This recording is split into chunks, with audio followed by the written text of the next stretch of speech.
महाराज युधिष्ठिर ने पूछा, हे भगवान, कृपा करके यह बतलाइए कि पौष शुक्ल एकादशी का क्या नाम है, उसकी विधि क्या है और उसमें कौन से देवता का पूजन किया जाता है।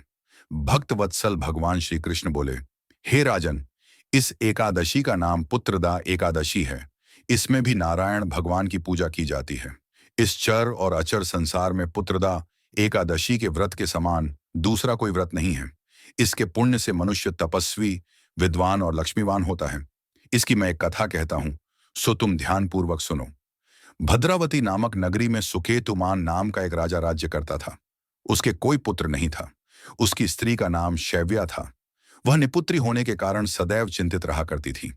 राजा के पितर भी रो रो कर पिंड लिया करते थे और सोचा करते थे कि इसके बाद हमको कौन पिंड देगा। राजा को भाई, बांधव, धन, हाथी, घोड़े, राज्य और मंत्री, इन सब में से किसी से भी संतोष नहीं होता था। वह सदैव यही विचार करता था कि मेरे मरने के बाद मुझको कौन पिंडदान करेगा। बिना पुत्र के पितरों और देवताओं का ऋण मैं कैसे चुका सकूंगा। जिस घर में पुत्र न हो उस घर में सदैव अंधेरा ही रहता है। इसलिए पुत्र उत्पत्ति के लिए प्रयत्न करना चाहिए। जिस मनुष्य ने पुत्र का मुख देखा है वह धन्य है। उसको इस लोक में यश और परलोक में शांति मिलती है, अर्थात उनके दोनों लोक सुधर जाते हैं। पूर्व जन्म के कर्म से ही इस जन्म में पुत्र, धन आदि प्राप्त होते हैं।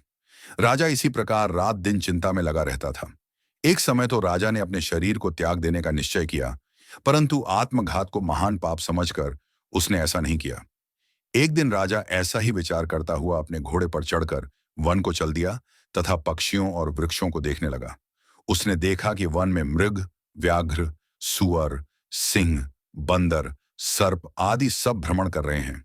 हाथी अपने बच्चों और हथिनियों के बीच घूम रहा है। इस वन में कहीं तो गीदड़ अपने कर्कश स्वर में बोल रहे हैं, कहीं उल्लू ध्वनि कर रहे हैं। वन के दृश्यों को देखकर राजा सोच विचार में लग गया। इसी प्रकार आधा दिन बीत गया। वह सोचने लगा कि मैंने कई यज्ञ किए, ब्राह्मणों को स्वादिष्ट भोजन से तृप्त किया, फिर भी मुझको दुख प्राप्त हुआ। क्यों? राजा प्यास के मारे अत्यंत दुखी हो गया और पानी की तलाश में इधर उधर फिरने लगा। थोड़ी दूरी पर राजा ने एक सरोवर देखा।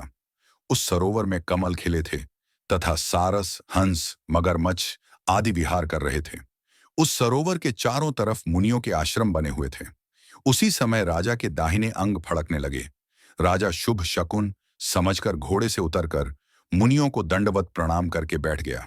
राजा को देखकर मुनियों ने कहा, हे राजन, हम तुमसे अत्यंत प्रसन्न हैं। तुम्हारी क्या इच्छा है, सो कहो। राजा ने पूछा, महाराज आप कौन हैं और किस लिए यहां आए हैं, कृपा करके बताइए। मुनि कहने लगे कि हे राजन, आज संतान देने वाली पुत्रदा एकादशी है। हम लोग विश्वदेव हैं और इस सरोवर में स्नान करने के लिए आए हैं।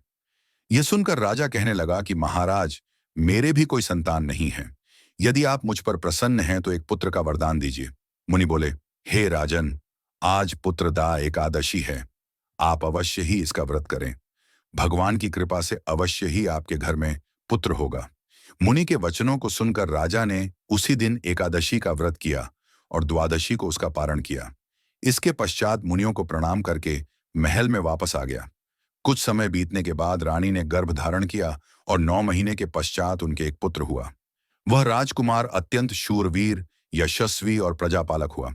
श्री कृष्ण बोले, हे राजन, पुत्र की प्राप्ति के लिए पुत्रदा एकादशी का व्रत करना चाहिए। जो मनुष्य इस महात्म्य को पढ़ता या सुनता है उसे अंत में स्वर्ग की प्राप्ति होती है। जय श्री कृष्ण।